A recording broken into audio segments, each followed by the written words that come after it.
Magandang araw sa lahat. Welcome po ulit dito sa atin channel ang Biyahe Ekamida.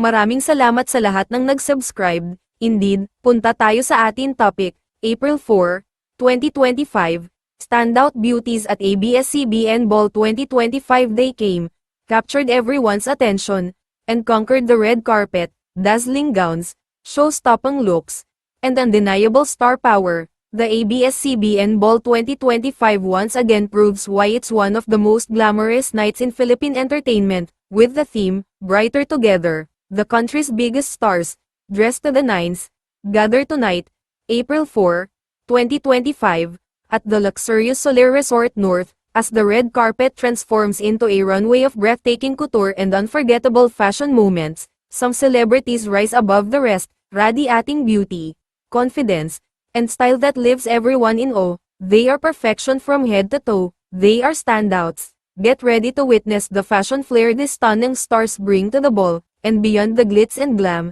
the evening carries a meaningful purpose, supporting the ongoing initiatives of the ABS-CBN Foundation. Originally launched in 2006 as the Star Magic Ball, this annual celebration and charity event expanded in 2018 to become the all-inclusive ABS-CBN Ball, welcoming artists from various management groups. After a brief hiatus due to the COVID-19 pandemic and the ABS-CBN shutdown, the ABS-CBN Ball made its comeback in 2023, at yan ang atin latest showbiz chika update for today. Huwag kalimutan mag-subscribe, click the notification bell for more showbiz chika updates, like and share the video at suportahan po ang atin Facebook page. Maraming salamat sa lahat ng nag-subscribe. Indeed, magandang buhay sa lahat. Adios!